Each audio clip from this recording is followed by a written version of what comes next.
नमस्कार, मैं Ravish Kumar. Rally report में आपका स्वागत है। तमाम सर्वे बीजेपी की जीत का ऐलान कर रहे हैं। यह भी बता रहे हैं कि बीजेपी का वोट बैंक अपनी जगह स्थिर है। किसी भी बड़े बदलाव के लिए जरूरी है कि बीजेपी के 40% के वोट में दरार आए और विपक्ष का वोट एक जगह संगठित हो, एक जगह जमा हो। जमीन पर विपक्ष के नेताओं के सामने दो बड़ी चुनौतियां हैं: अपने सहयोगी दलों के आधार वोट बैंक को समेटना और बीजेपी से वोट हथियाना। दोनों ही काम आसान नहीं है। रैली रिपोर्ट में हम तेजस्वी यादव की रैली पर बात करेंगे, लेकिन यह भी देखेंगे कि तेजस्वी अपनी पार्टी के कोर वोट को कैसे बीजेपी के पाले से खींचते हैं, यानी यादव वोट जो बीजेपी के साथ गया है उसे लौटा लाते हैं या नहीं, और बीजेपी और नीतीश के साथ बनी हुई अति पिछड़ी जातियों में अपनी दावेदारी कैसे पेश करते हैं। हेलो कि हरियर गमछिया से बंधो है मुरठवा और देखो ही में लगा हो कोई जादू जी के बेटवा कि लहर नहीं अपनी ललकार हो जाओगे,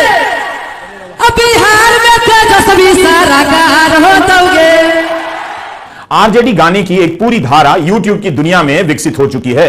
राजद का चुनाव चिन्ह लालटेन है, मगर कई गानों में हरा गमछा को भी राजद का प्रतीक बनाया गया है। मेहनतकश समाजों में गमछा बांधने और रखने की परंपरा तो है ही, लेकिन इसका संबंध एक जाति से भी है, क्योंकि गौपालन के काम में गमछे का होना बहुत जरूरी होता है। क्या इन गानों को पार्टी की तरफ से प्रोत्साहित किया जा रहा है या अपने आप गायकों ने इन्हें बनाया है? इसका जवाब हमारे पास नहीं है, लेकिन सरसरी निगाह से देखने पर लगता है कि राजद ने अपनी राजनीतिक संस्कृति को फिर से संगीतमय बनाने की कोशिश की है, ताकि उसका जो आधार, खासकर यादव मतदाताओं का आधार है, बीजेपी की तरफ खिसक गया था, उसमें तेजस्वी के लिए आकर्षण पैदा किया जाए। अगर आप YouTube पर आरजेडी लिखकर सर्च करते हैं तो सबसे पहले यही गाने रिजल्ट में आते हैं। ये गायक खुद को लालूवादी कहते हैं। कई गायकों के नाम यादव हैं। इन्हें मगही, भोजपुरी और हिंदी में गाया गया है। इन गानों के जरिए एक बार फिर राजद अपने कोर वोटर को बांधने का प्रयास करती नजर आ रही है। जमुई की सभा में तेजस्वी भी भाषण देते वक्त संगीतमय हो गए।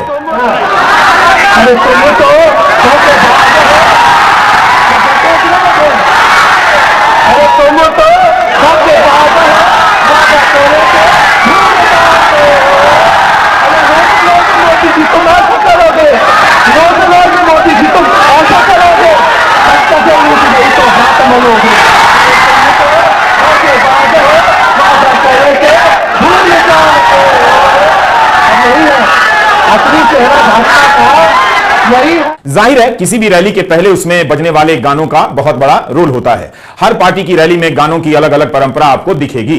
तेजस्वी यादव के मंच पर आपको नरेंद्र मोदी की रैली की तरह व्यवस्था नहीं दिखती है। मंच छोटा होता है और कई सारे नेताओं को जगह मिली होती है, बल्कि तेजस्वी के लिए ही कम जगह बचती है। जनता तेजस्वी के बिल्कुल करीब होती है और तेजस्वी भी मंच पर होते हुए पब्लिक के बीच में नजर आते हैं।